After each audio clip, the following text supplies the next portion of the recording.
Our speaker today is Susan Shelley. She is pro-Constitution, pro-individual rights, and pro-business. And she's had remarkable success in her run for the Assembly District 45.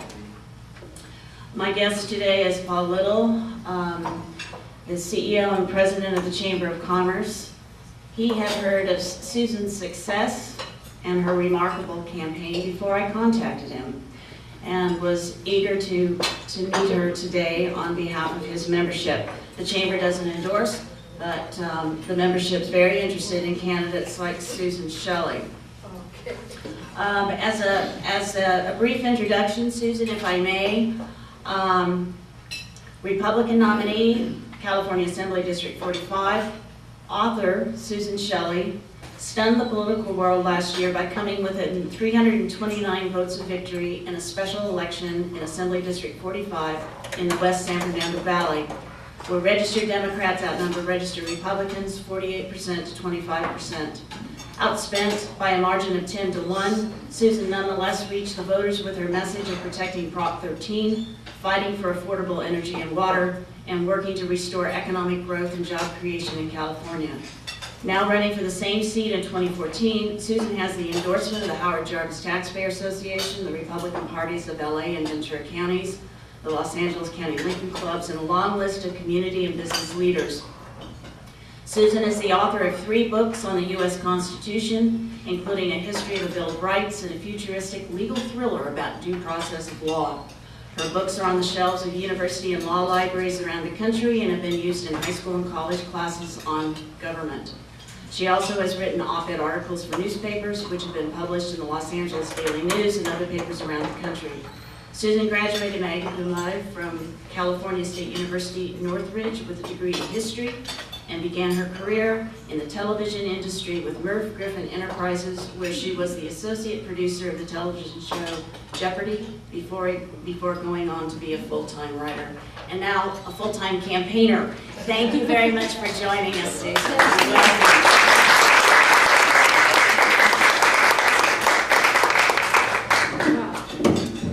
I'm going to take this out and stand in front because I'm very short.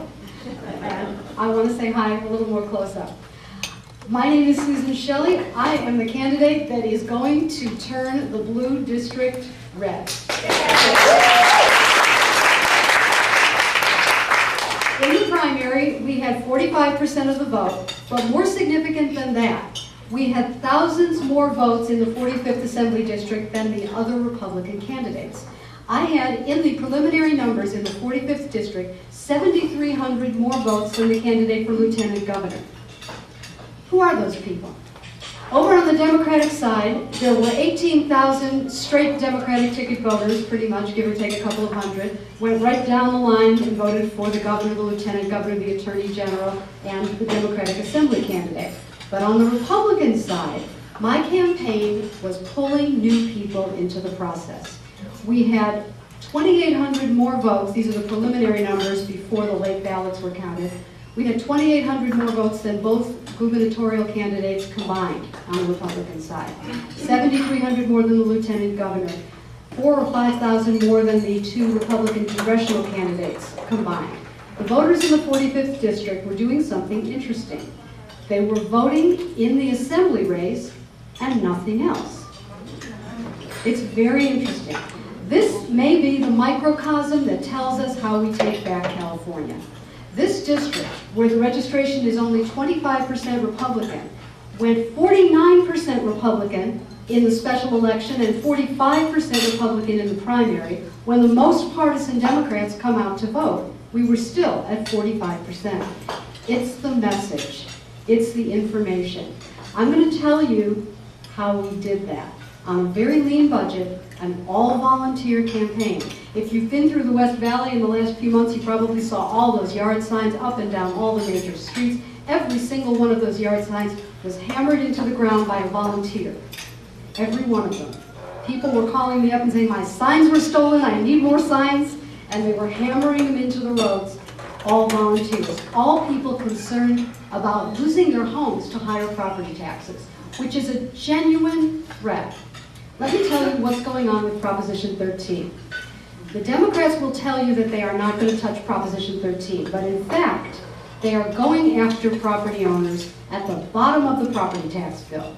The bottom of your property tax bill, where you have all the extra charges for schools, community colleges, street lights, 911 service, that's called voted indebtedness.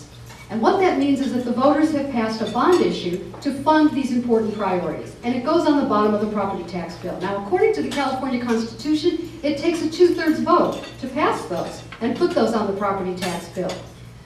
But a few years back, in the interests of improving education funding, which is something we've done over and over again, we've voted more and more money for education. Where is it? We'll get to that.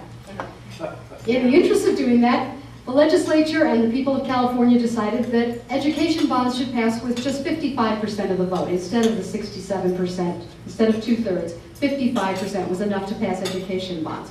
Well, now many more of them pass, and in Sacramento they love that. They love that. They want to do that for transportation bonds, library bonds, community development bonds, bonds for infrastructure, parcel taxes, and my personal favorite, Senate Constitutional Amendment 11, bonds for any general purpose. That covers it. They would pass with 55%. Now, the way this works, these things are not by themselves tax increases, so they don't need a 2/3 vote of the people to pass. What they need is a 2/3 vote in the Assembly and a 2/3 vote in the state Senate, and then they're on the ballot. Once they're on the ballot, they only need a simple majority. And the Democrats have a supermajority in the Assembly, and they have a supermajority in the Senate. However, the FBI has given us some help. They've taken 3 Democratic senators away in handcuffs. But really, we shouldn't have to count on that. We should win elections. We should win elections and balance out the government so that these things can't be slipped through, because ACA 8, which was for infrastructure bonds, was already slipped through. It was brought to the Assembly floor last June on a Saturday with no warning, and it got its 2/3 vote with no votes to spare, with no public notice, with no warning, on a Saturday. They slipped that through, and they could do that again with all of these. And this is the threat to Prop 13. If those pass, then every time there's an election, a city can put more bonds, more parcel taxes on the ballot. They only need 55% to pass. They will all pass, just about all of them will pass. Property tax bills will go up and up, over and over again, after every election. A few years of that and people will be losing their homes. And that is not acceptable. That is not acceptable. We have record spending in Sacramento, and they're coming after the property owners, trying to make people lose their houses. And not just property owners who own homes, but also businesses. Many Democrats want to split the property tax roll. They want to remove Proposition 13 protection from businesses. Well, what does that mean? It means businesses will have higher taxes. How does that help us?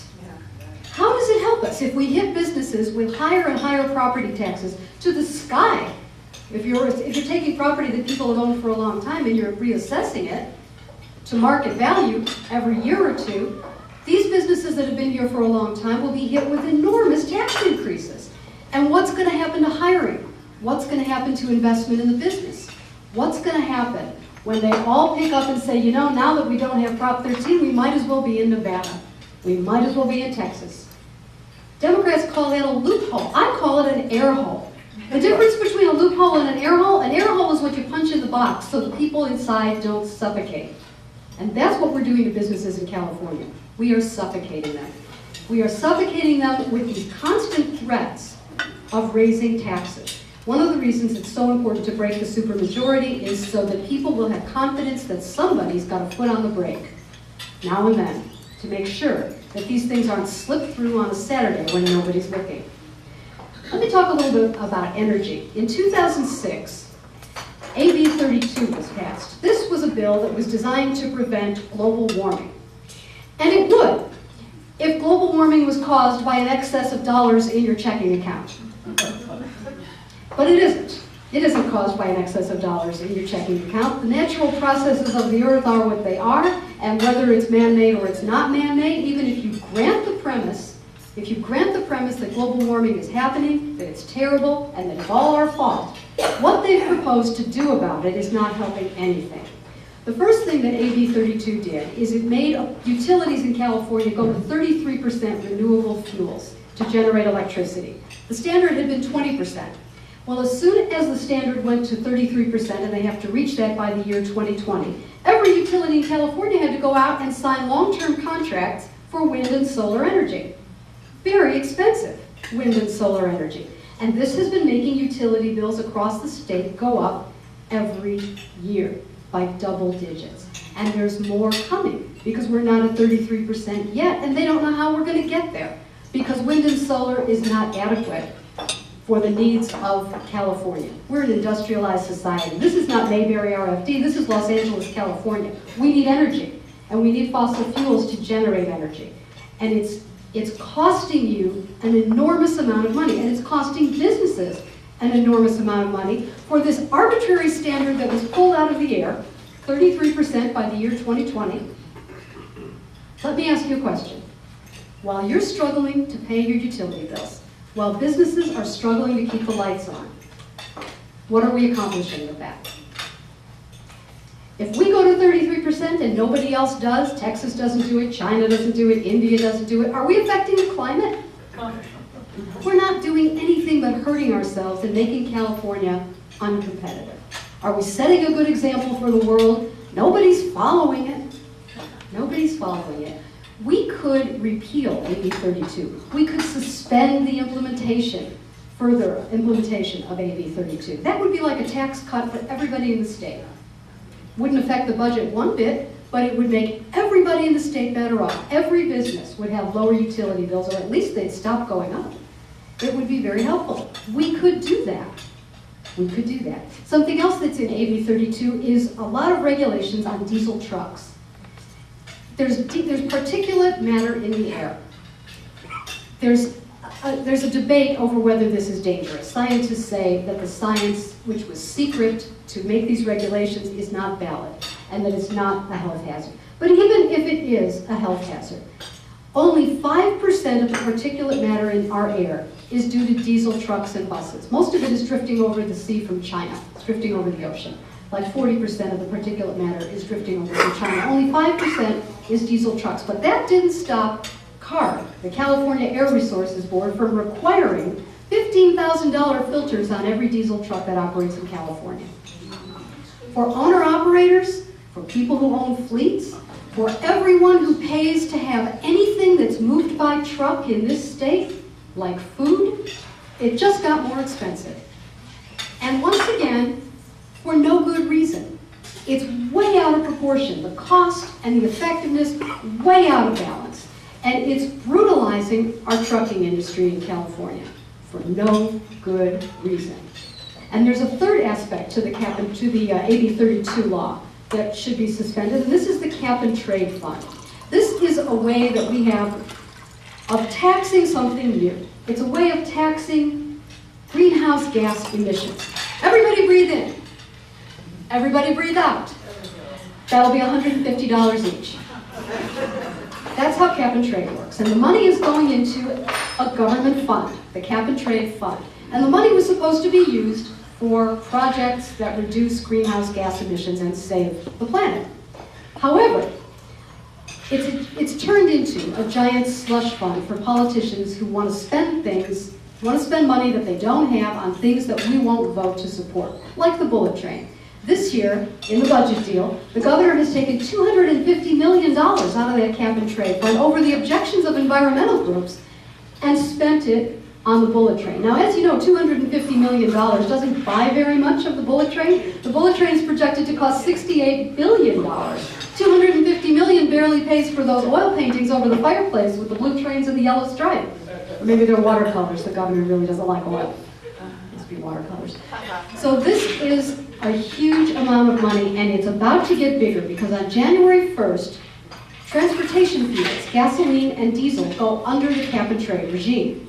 And you will be paying 12 to 20 cents more for gasoline because of this cap and trade penalty on wholesalers of fuel. You'll be paying 12 to 20 cents more at the pump for this cap and trade fund. And it's going into what amounts to a slush fund. And this week, Sacramento made a deal that 25% of the cap and trade fund in perpetuity will be spent on the bullet train. So now effectively, California drivers are being taxed at the gas pump to pay for the governor's bullet train, which no one wants, no one needs. Do you know it's $7.1 billion to build the segment? This is the new cost estimate. It's $1 billion up from the old cost estimate. $7.1 billion to build the segment that goes from Fresno to Bakersfield. Greyhound will get you there in 2 hours for $10. The governor wants to spend $7.1 billion, and he wants you to pay for it at the gas pump. And the really horrible thing about this is it's not a tax that they're voting for where you can see the vote. They've got this cap and trade program in place. They're going to sneak these fees up for all the wholesalers of fuel. You're going to pay for it in a hidden tax at the gas pump, and the money's going to go to cronies of politicians who get contracts to build nonsense. This is no way to run a railroad or anything else. And this is something we could do something about. If we had people in Sacramento who would not vote for budget deals like that, we could stop these things. There's nothing that requires us to go forward with these priorities. These priorities are not your priorities. They're not anybody's priorities. They won't stand close inspection. As you know, the bullet train has been shut down by a California court that said it's not what the voters were promised, and they've stopped the funding. The House of Representatives has voted to stop the $3 billion that was going to come to us from the 2009 stimulus bill because we don't have the funding. And yet, the California government continues to lead you for this nonsense, this bullet train, while the streets crumble. Now look what's going on with water in this state. Yesterday I read that the Getty Museum in Bel Air has shut off its fountains. This saves 2,500 gallons per day. Let me tell you something. The DWP in Los Angeles is paying to pour 30 billion gallons of drinking water on a dry lake bed, the Owens Lake dry lake bed. 30 billion gallons a year of drinking water to hold down dust. To hold down dust. There are other ways to hold down dust, but they don't care. They're using drinking water to hold down the dust. This is part of a legal settlement that the DWP and our representatives agreed to, and it's in the middle of a drought, a Rose Bowl a day of drinking water poured on a dry lake bed to hold down dust. Why are we doing this? Why isn't anyone talking about this? Why isn't anyone stopping this while they're harassing you about your lawn and washing your car? And the Getty is turning off its fountains? And we're pouring the equivalent of San Francisco's drinking water supply. That's as much water as is used by the city of San Francisco in a year. We are pouring that on a dry lake bed, and we are billing it to the Los Angeles ratepayers, who are DWP customers. 20% of what is paid for water, if you're a DWP customer, is going for the Owens Lake Dust Mitigation Project. You can look it up. Owens Lake Dust Mitigation Project. Why? There's no good answer to that question, is there? There's no good answer. So these are things that we can do something about. These are problems that we can solve. Something that's going on in Sacramento right now that's not solving a problem is this budget that they've got, where they say we have a balanced budget. Do we have a balanced budget? Anybody here think we have a balanced budget? A very informed group.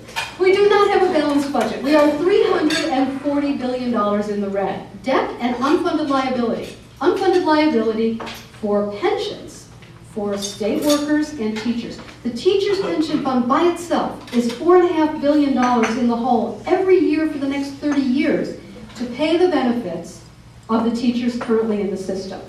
However, in Sacramento, they have declared that there's a balanced budget and they're spending more money. And one of the things they're going to spend money on is a new preschool entitlement.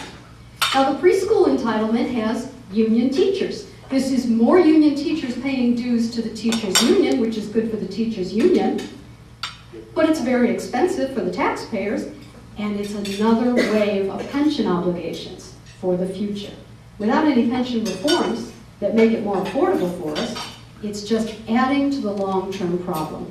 And just to show you how the consequences of some of these policies catch up with us at different stages.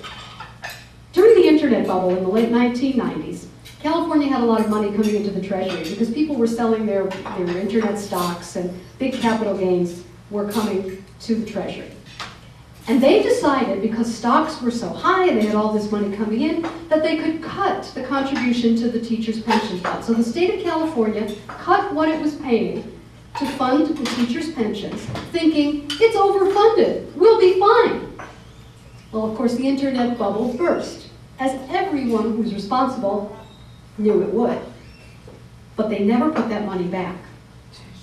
So the state of California has really cheated the teachers' pension fund, and now they're coming to the teachers and they're saying, you really have to contribute more of your paycheck to fund this pension liability, because it's $4.5 billion a year underfunded, and you have to pay it. I don't think that's right. I don't think that's right. Teachers are not driving around in Bentleys. This is irresponsible government. These are chickens coming home to roost. These are unintended consequences of bad policies which were foreseeable if anybody cared to look. And now we're having it again. They're starting this preschool entitlement. They're funding the bullet train. This will not end well. We are already $340 billion in the hole. What will we do to fix the problem? I've had good success talking to voters about solutions. We've already talked about repealing or suspending the implementation of AB 32, the global warming bill. This would be very helpful. Something else that we can do is lawsuit abuse reform. This is what they call it in Texas, where they tried to do something about frivolous lawsuits. You know, maybe you've seen these warning signs when you walk into a Starbucks or a Coffee Bean. They have a Prop 65 warning that says, something in the roasting of coffee beans, something in the baking of baked goods creates this naturally occurring substance which is known by the state of California to cause cancer. It's not an additive, we didn't do anything, but it might cause cancer. Why do they do that at Starbucks and Coffee Bean and Tea Leaf? Because a lawyer walking by could sue them, claim a public interest, and sue them for not having a warning under the Prop 65 law. Under the Prop 65 law, any chemical that is known to cause cancer, any chemical on this list, even if the amount present is 1/1000th of the amount that is known to cause no harm. Let me say that again. There's an amount that is scientifically proven to cause no harm, and if your establishment or your product has 1/1000th of that amount, you have to have a Prop 65 warning on it. So companies in California are reformulating and they're doing everything they can to not have this because it scares away business. I was in the supermarket the other day, there was a big Prop 65 warning in front of the seafood case. We don't know what to do about it, but some fish have mercury, we're not sure, it's not, we have to, here's a big warning, and it was black and white Xerox, like the lawyer had just called and said, you can't sell this, you can't sell this shrimp. You know what, I didn't buy it. I looked at it and I said, I don't know. And that's how businesses are hurt, by the over-regulation and the over-sensitivity to frivolous lawsuits. We don't have to have that. We can do something about that. The way Texas did something about that. We can have a friendlier business climate in California. We can do something about our taxes. We can do something about our energy costs. We could pursue fracking. You know, fracking has been done successfully, safely, for 60 years in the United States. And if it can be done safely in California, it's the solution to a lot of our problems. Not only would we have high-paying energy jobs the way North Dakota has high-paying energy jobs, and by the way, they have high-paying fast food jobs because they have a labor shortage. So they are marking up, they're bidding up the cost of labor in North Dakota because of the energy boom. Everybody is making more money in North Dakota. We could do that. We could do that. Of course, it has to be safe. Nobody wants poisoned drinking water. Nobody wants dangerous air. Nobody wants a contaminated environment. It must be done safely. If it can't be done safely, we're not doing it. But if it can be done safely, not only is it good for the economy, not only is it good for everyone who works in the state of California or ever hopes to, But think of the geopolitical and national security implications of making the United States the world's energy supplier. Think about natural gas not in Russia, not in Iran. Think about fossil fuels in California, in North America. Think about a stable world energy supply. What a difference that would make. What a difference that would make. We just had Memorial Day. We're watching these terrible stories out of Iraq, this terrible story out of Syria. That's a dangerous part of the world. We're being irresponsible by not doing everything we can with our technology to exploit our natural resources here in North America safely. I think that's very important, and it would be good for the economy and good for jobs. Let's see what else I have for you here. Something else that we could do is regulatory reform. We could lighten up a little on people in California. We have a lot of regulations. I mentioned the CARB diesel regulations, which are not necessary. Something else that I like to talk to voters about is smog checks, just as an example at the consumer level of how these things take on a life of their own. At one time, smog checks were every year, and then they went to every 2 years. We could go to every 3 years. We could go to every 4 years. As the older cars come off the road, we get less value out of smog checks for the society. And as new cars are developed, they're cleaner, and yet the cost of smog checks goes up every year for consumers. The cost goes up, the benefit goes down. Why don't we lighten up on people? Why don't we change that law and make it every 3 years? We don't have to have a fight about stopping it. We don't have to go all the way to say, we don't want any of it. We could just lighten up on people in California. We could lighten up a lot of regulations that are harassing businesses. We have layers and layers and layers of compliance issues for businesses in California. How many people here own a business? Would you start it today in California? If you were starting from scratch, would you start in California? Certainly look at the other states. It's a friendlier world when you get Arizona east. It's a friendlier world for businesses. And we don't have to do that to ourselves. This is self-inflicted damage. And it's just not necessary. We have to break that supermajority in Sacramento. And in the Assembly, we're only 2 seats away from doing it. And when we break the supermajority, we will be able to stop some of these abusive practices, like spot bills. Have you heard of spot bills? Do you know what this is? Spot bills are blank legislation. Blank pieces of legislation, literally. It has a bill number on it, and it's blank, and it says to be filled in later.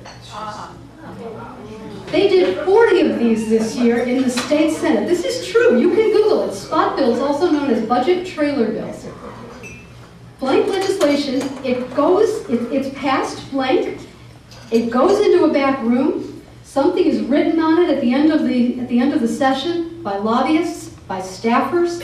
It comes back to the floor for an up or down vote. No debate, no hearings, no amendments, no public disclosure. Spot bills.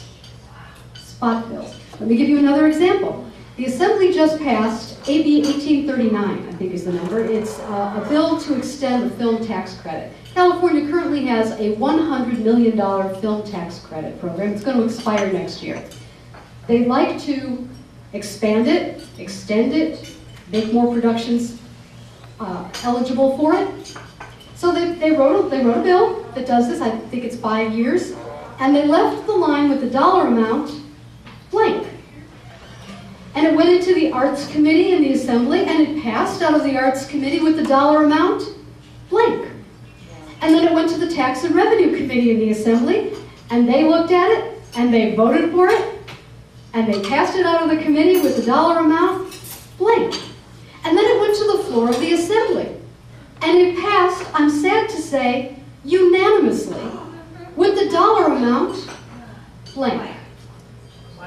Now, whatever you think of film subsidies, we have to know what this is going to cost. This is irresponsible for the Assembly to be voting on a bill which reaches into the Treasury and takes tax money and gives it to Hollywood production companies to subsidize them to keep their productions in the Los Angeles area or in California. We have to know what that's going to cost us. And it's their job to do the math and tell us. No, they don't want to. They'll figure it out. At some point it'll go to the Senate, and maybe the Senate will ask. Maybe the governor will ask. Maybe they'll pass a blank check bill and the courts will have to stop it. This is what's going on in Sacramento. This is why we have to break the supermajority. With a 2/3 majority that is veto-proof, they can do things like this. And it's just not responsible. I have a proposal for film subsidies where we would subsidize the ticket price to the consumer of movies that are made in California. The way it would work is when you went to the box office, there would be a seal next to the movies that were made in California that says made in California. And it would be maybe $7 less than the other tickets of films that were someplace else here in California. So you would have the option as a consumer to see a California-made movie for $7 less. And we could subsidize a lot of tickets that way at a very low cost. And it would basically work like a reverse sales tax. You go to the box office, you pay $7 less, California's Treasury reimburses the cash register. If we did that for movies that were made principal photography and post-production in California, our market power here in California would be in the service of keeping the jobs in California. We are the biggest market for film goers here in California. We have something like 26 million moviegoers and 8 million frequent moviegoers who see a movie a month. That's more than any other state by far. People talk about the power of the market when they talk about boycotts, but we could talk about it with discounts. And we could incentivize producers to look at the box office totals down the road and say, we want to make the movie in California because we'll do better at the box office in California, and that could be the difference between a mediocre success and a real hit. It's another way to do it. We could run the numbers.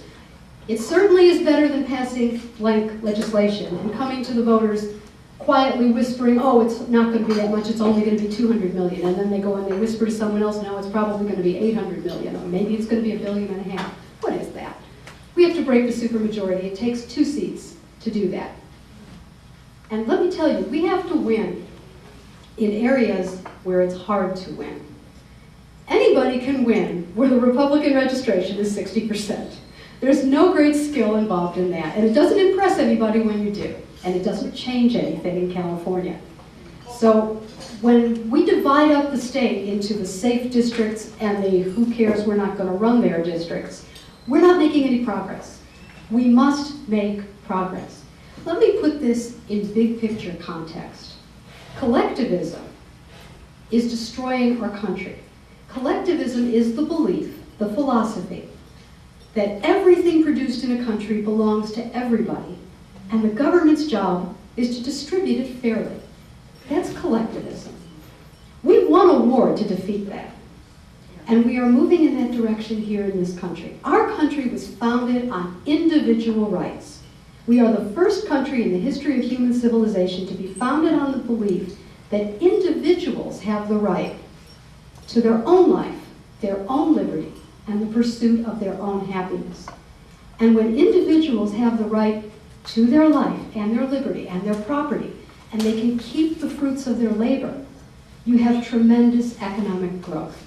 You have incentives for effort, and you need incentives for effort, otherwise we'd all stay home and watch baseball. We have to have incentives to be productive.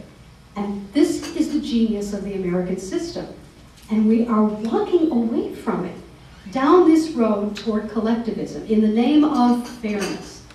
It's not fair to take the money from people who earn it and give it to people who didn't earn it with government force. It's not fair, and it's un-American, and it is causing economic stagnation in our state and in our country, as it has caused economic stagnation in every country that has gone down this road. We must go back in the direction of individual liberty, of individual rights, of constitutional, limited government. People need more freedom. And when they have more freedom, we will have more job creation. We will have more growth. Now, how are we going to accomplish this? We have to win the White House back. The Republican Party must be competitive in California to win the White House back. We cannot continue to cede 55 electoral votes at the start of the process to people who believe that everything belongs to everybody and the government's job is to use force and distribute it. This is very serious stuff. We have to win in California. We have to win where it's easy, and we have to win where it's not easy. We have to win in the San Fernando Valley, where the registration is 25%, but I am pulling people off the couches to vote in the election for a Republican because of these issues, because of Prop 13, because of energy costs, because of the budget, because of the supermajority's abuses, because we have to have individual rights and freedom in America, and in California, and in Los Angeles, and in the San Fernando Valley. You may know the old proverbial rhyme, for want of a nail. For want of a nail, the shoe was lost. For want of a shoe, the horse was lost. For want of a horse, the rider was lost. For want of the rider, the message was lost. For want of the message, the battle was lost. And for want of the battle, the kingdom was lost. And all for the want of a horseshoe nail. Well, here in California, we are losing the kingdom, but we can get it back. We need a message, we need a rider, we need a horseshoe, we need a nail. And you're looking at it.